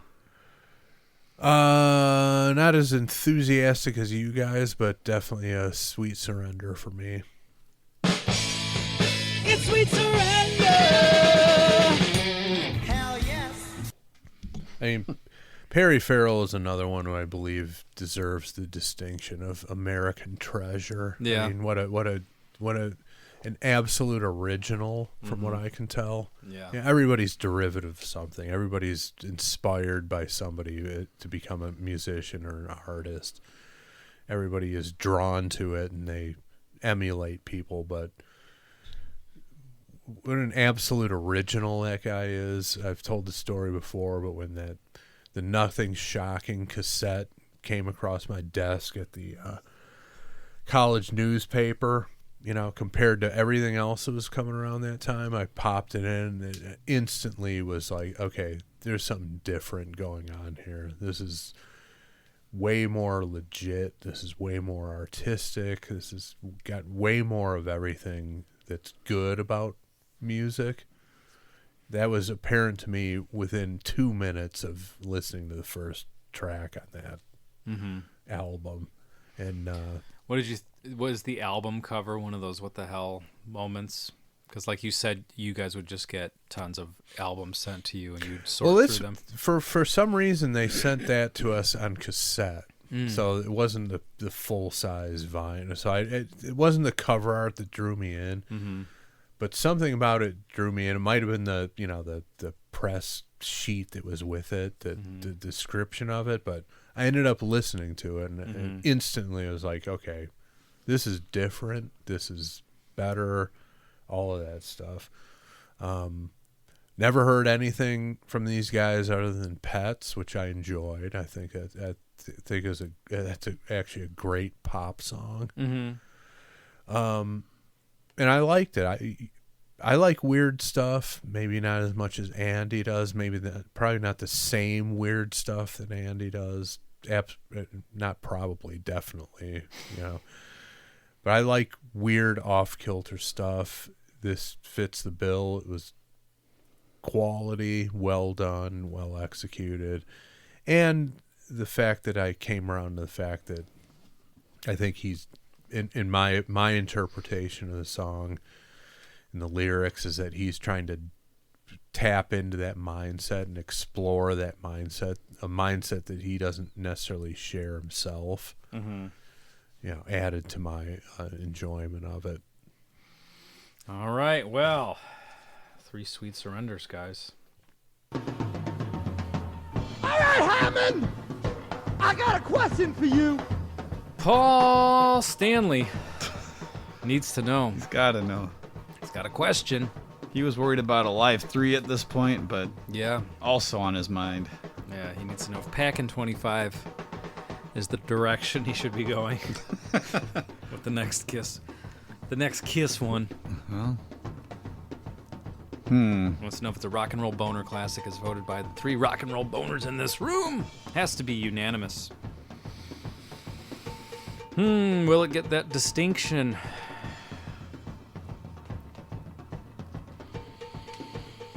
He's writing some lyrics for Carnival of Souls. He's like, oh, maybe this is where we go. It wasn't a natural thing for Paul Stanley to... No, but Go dark. as we know, he was way more swept up in like the Alice in Chains stuff. So I see where you're going, but my vote's in. I'll go first.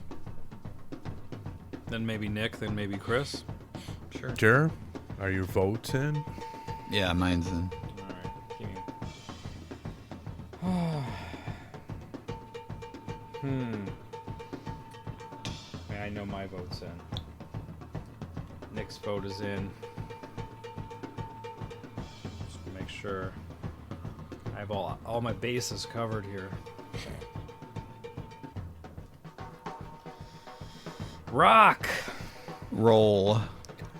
No boner, I'm afraid. Oh, no, there goes the boner. Now, let me just explain that a little bit. So, this is the first time I've heard this song. You guys, I'm sure, would agree that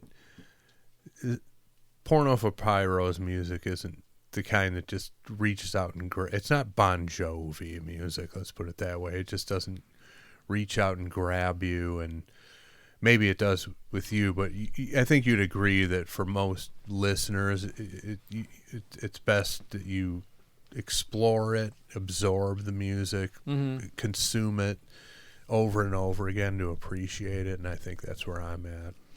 I thought it was good. Huge fan of Perry Farrell, but I think I need several more listens to really gain an appreciation for what they've got going on. That's fair. What did you think of the guitar work? Either of you guys, both of you guys? I mean, well, I'll go. I'll just again, not as excited about it as Nick is, mainly because I'm used to Navarro, and Navarro is way more in my wheelhouse than this guy. He's more, more aggressive, more confident, more swagger to his playing. So that's my thinking on it. Nick, big fan. Yeah, I think the guitar playing's great as far as just adding to the song exactly what it would need. Yeah. It's not as flashy as a Navarro type player, but still great. Well, there you have it. If you disagree with us, we're sorry. That's just the fucking way it is. We'll be right back after this commercial break. I don't get yards of questions. Motherfucker, I give them. Sing away. Yes. Maybe Perry Farrell encountered Jim Brown out when he was getting his coffee.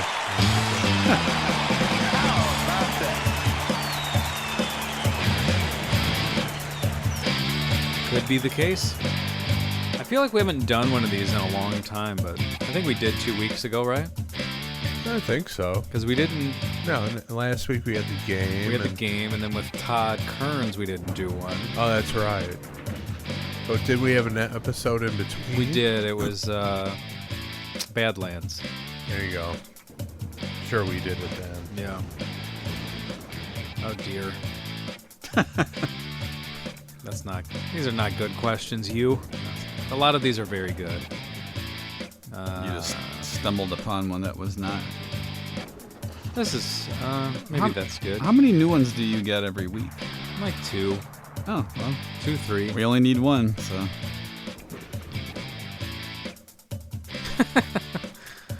Ugh. Okay, this is interesting. Interesting fits with this episode, Yeah. I think. Because there was one that was very straightforward. I think this fits better today.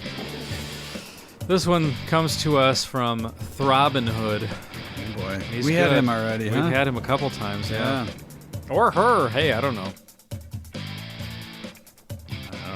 Hey, man. A hood is a hood. I don't know. Either sex can throb. Yeah, exactly.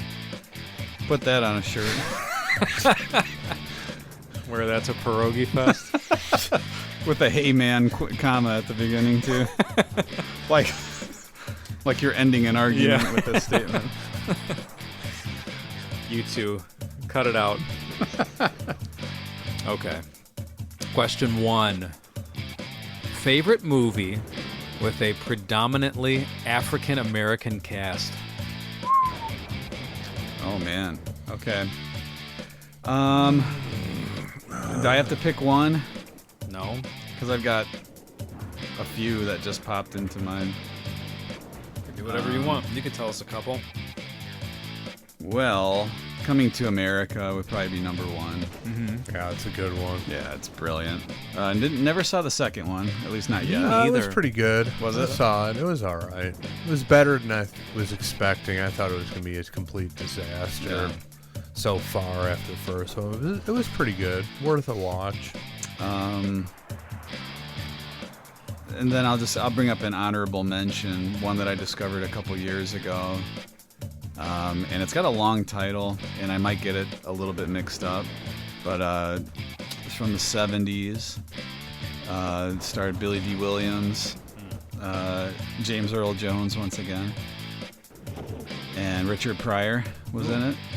And it was called Bingo Long's Traveling All-Stars. I remember that. It's a good one. Enjoyed that one quite a bit. There's more to that title, isn't there? It's like longer? his Traveling All-Stars or something like that. Yeah. But Bingo Long is essentially the name of it. And great movie about the like a barnstorming Negro League baseball team. It's the Bingo Long Traveling All-Stars and Motor Kings. That's okay, Motor Kings. Yes. Yeah, I recommend that one. All right, I'll have to check that out. I've never even heard of it. Yeah, for some reason, it was under my radar for many years. And Yeah, I just remember that discovered movie it. coming out, and the title was very intriguing. Yeah. Oh, and then that brings to mind another one, if I may. Sure, why not? This one I might actually. Oh, it's up there. It might take over the top spot now that I think of it. Life. Life is a great movie. Eddie Murphy, Martin Lawrence. Yeah. I agree with that one. Fantastic film. I've never seen that. Oh, I'm not even sure I've heard of that one. It's very good. Great movie. Yeah. Chris, what? And then I'm sorry, I have to, because I brought up James Earl Jones, one of my favorite stories about him. That I think it was like an LA Lakers game when James Earl Ray died in prison, the man who shot Martin Luther King. Yeah. The guy announced James Earl Jones has passed away. Jeez. First of all, why would you announce that at a Laker game? That's true. Like, I don't know that Everything why. about that story is odd. I don't know why an assassin would get that sort of announcement, but bad decision. But all just the way around. and then it went even worse than it should have. And was he there? No, I don't. Okay. No. Now that would have been something. Yeah. Okay, I'm done now. I was gonna say, Chris, which Ray Victory film are you gonna pick? Well, the Ray Victory, the quintessential Ray Victory performance occurs in Night Trips, but that's not a predominantly African American cast. He's the only African American in the movie, but he steals the movie. There's a Ray Victory movie. I just looked up some of his titles. Voodoo Lust, The Possession. That's probably good. And then Voodoo Lust 3, The Crackdown is another good one. I was having trouble thinking one, then one popped into my mind. It's Medea's Family Reunion. I remember you talking about that one. I've never seen that one in particular. Oh, it's a good one, and it gets dark. Yeah. There's a dark, very dark plot line going through there, but that movie kills me. I haven't seen all of the Medea films, but one would have to be outstanding for me to like it more than Family Reunion. Question 2. Greatest sophomore album of all time. Purple, Stone Temple Pilots. That was easy. Yeah, no question. Sophomore album of all time. Man. I mean, from the first to second album, such a change. Yeah. And you're right. And about it that. really, they established what their sound was going to be in many ways. Yeah. From there on out. Yeah. No, there's no. Can't argue with that one, really. Oh man, there's so many.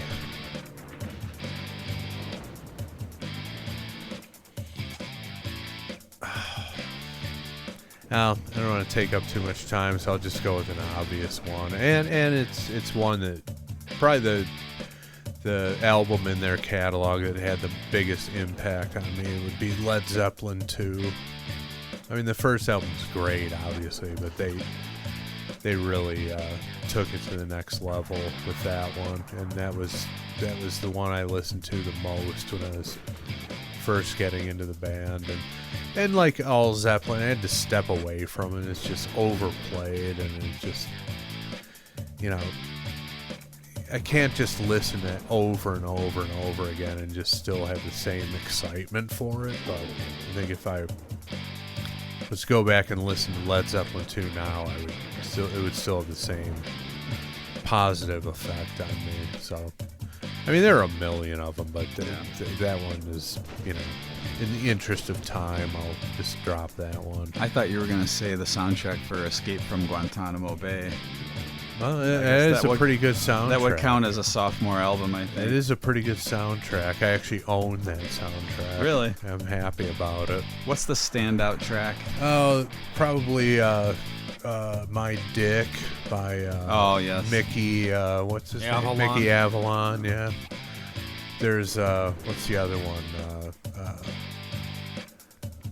Fucked Up by Lil White is pretty good. But yeah, Mickey Avalon, My Dick is the gem on that one. All right. And question 3. How should Kiss handle their final 2 or 3 shows? Every living member participating? Original 4 only for a couple of NYC gigs, etc. Thank you, Throbbing Hood. See, with all these Kiss videos being leaked lately, seems to be drumming up a bit more interest than usual in Kiss.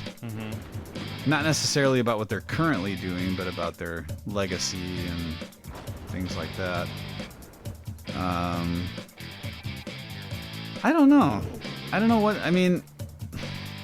Like, what members would you think should come back if they were gonna play like a final show? Like, I'm thinking. Well, that's what he's asking you. I mean, but I'm thinking some people probably want the proposed, speculated at least proposed Van Halen, kitchen sink tour. Yeah.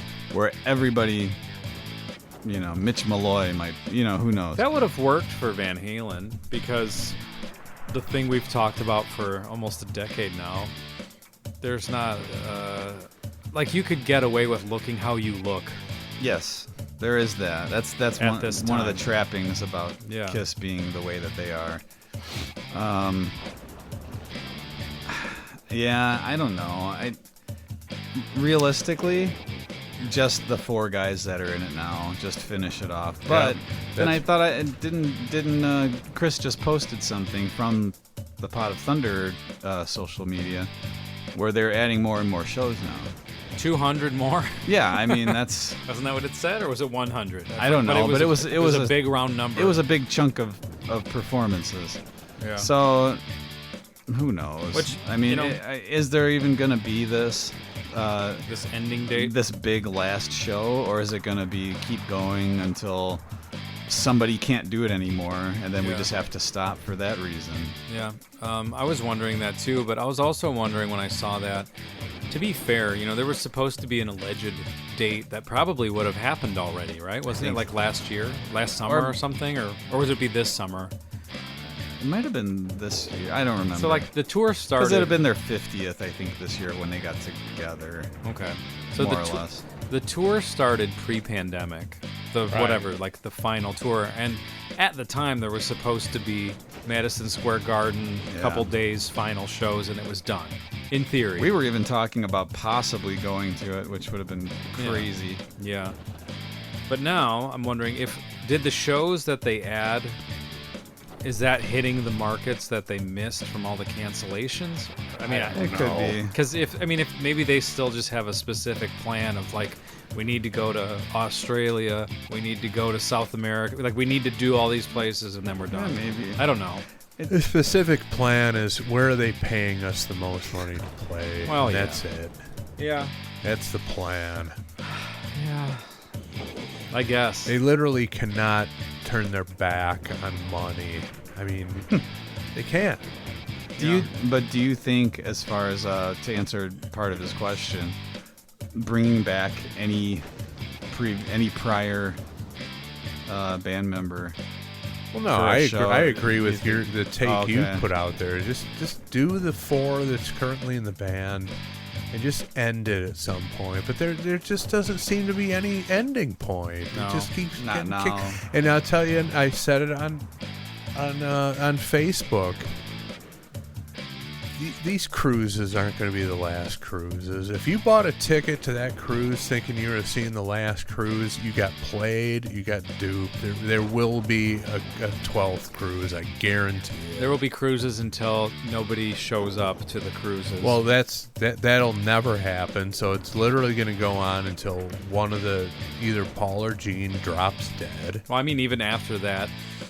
Right, but I mean, someone will continue. The cruise thing can live forever. Sure. Where Kiss fans get on a boat and celebrate Kiss music with these like satellite musicians who are somehow related to Kiss playing Kiss songs. right. That could go on for. No, I agree with 100 that, years. but I'm saying that let's call let's call it what it is. Mm-hmm. It's the Gene and Paul show, and the guys of this year's cruise this is the last time you're going to see Gene and Paul perform with Kiss on the high seas. That's a lie. Assuming they're alive in the fall of 2023, there will be another Kiss cruise because there's just too much money in it for them. Yeah. And they're not stopping. They already said they're extending it. Yeah. I've seen some comments just when you see these videos get posted or whatever, blabbermouth stuff. And I've seen these types of comments several times, and I can't even wrap my head around where this person's coming from. But you'll see, like, if they had Ace back in the band, they would double their ticket sales. No. Like, what are you talking? Like, what would Ace? How would he move the needle? He won't. Yeah. If Ace and Peter, I've heard Ace say that essentially. Well, but Ace doesn't know what the hell he's talking about. Everybody knows that. yeah, Well, and plus everybody's in business for themselves, so Yeah. you're gonna. I mean, whether it's who knows, but whether it's true or not, you're gonna say it. The money is made on the casual fan. They don't give a damn who's in the band, other than Gene and Paul. And if they had a ringer for one of those, they wouldn't care about that either. They're there for the show. They're there for the songs. Ace Frehley is not gonna. It's not gonna move them from the United Center to Soldier Field. It's not happening. yeah. And also, if Ace and Peter played a whole show with Gene and Paul, I'm gonna say every person who paid a ticket to see that would be disappointed. Of course they would. It would be dog shit. Gene's right. They physically can't do it anymore. Yeah. It's the same thing with Bill Ward and Black Sabbath. Yeah. Physically, there's no way he would have been able to hack it. No. That's it. Yeah. All right. Fact. Well, thank you, Throbbing Hood, for your Yardo questions. And if you want to submit a Yardo questions, go to potofthunder.com, click that little widget, and submit not one, not two, but 3 questions. Add some songs to the listener submission list because I believe it goes back to Nick next week. It does. It's going to be exciting. I'll keep the political tension going for the third week. in a No, row. I don't expect you to look into the future, but do you think you'll come in with something in the hopper and play it the way Andy played it, or you? I don't know. You I haven't. You'll see how you feel. I've done that in the next week. past, but it's been a while. I'm just letting it ride. Oh, by the way, I've got my February song for next year. Oh, wow. It came to me this week, and similar to what my September song is going to be, I don't see any way I'll waver from it from now until then. So there you go. Something to look forward to. Hit me out of nowhere, and I'm like, okay, why didn't I think of that before? It's happening in 2023. Well, my September has been locked and loaded. So Since last September. As has mine, essentially.